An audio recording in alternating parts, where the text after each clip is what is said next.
Jika tidak tahu menari, jangan salahkan tanah tinggi rendah.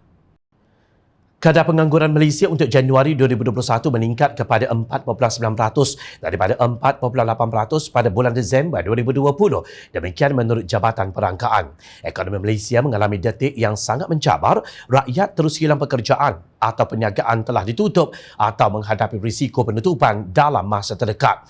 Mengulas mengenainya, bekas Menteri Keuangan Malaysia Lim Guan Eng berkata, sama seperti salah urus kabinet terhadap krisis kesihatan COVID-19 yang menjadikan Malaysia negara terburuk di ASEAN dari segi per kapita, pengurusan ekonomi Perikatan Nasional lebih kepada dasar yang sering berubah-ubah, pusingan you dan janji-janji yang dimungkiri.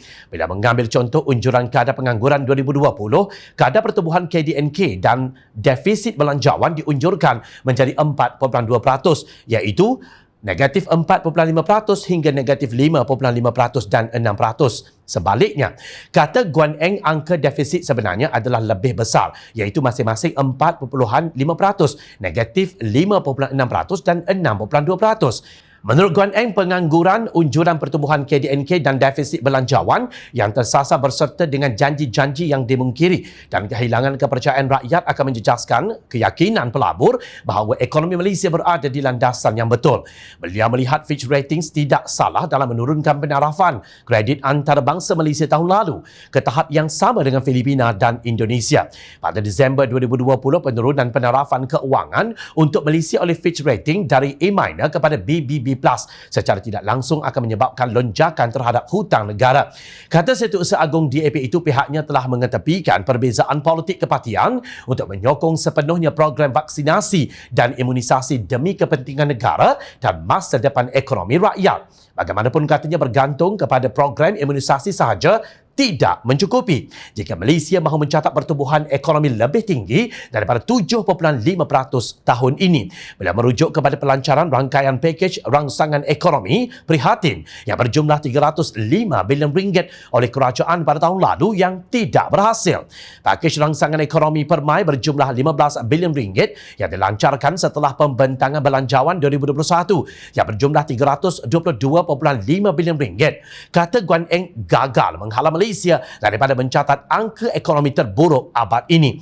Guan Eng berkata kerajaan harus segera melaksanakan pakej rangsangan ekonomi tambahan sebanyak 45 bilion ringgit bagi mencipta pekerjaan baharu dan menyelamatkan pekerjaan sedia ada, mempertahan penutupan perniagaan, memberikan subsidi sewa untuk perniagaan dan mewujudkan sumber baharu untuk pertumbuhan masa depan.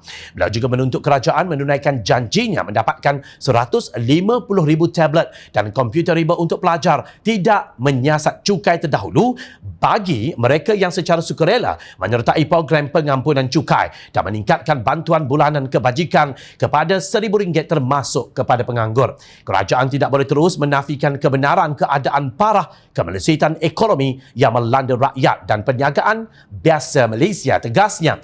Ahli Parlimen Bagan itu melihat setakat ini tidak ada inisiatif ekonomi untuk menyelamatkan industri pelancongan yang rugi RM100 bilion tahun lalu.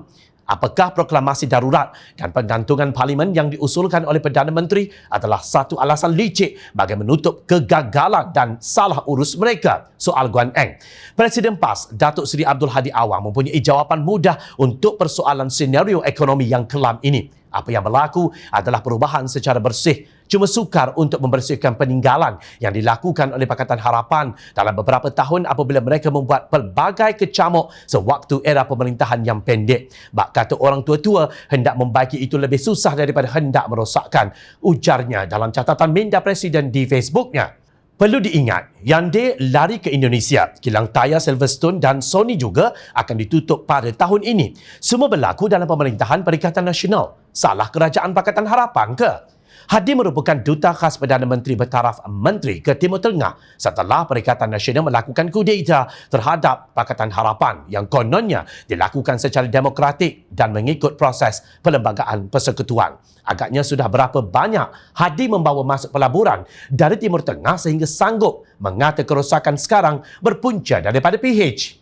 Begitulah keadaannya jika tidak tahu menari. Tanah pula dikatakan tinggi rendah.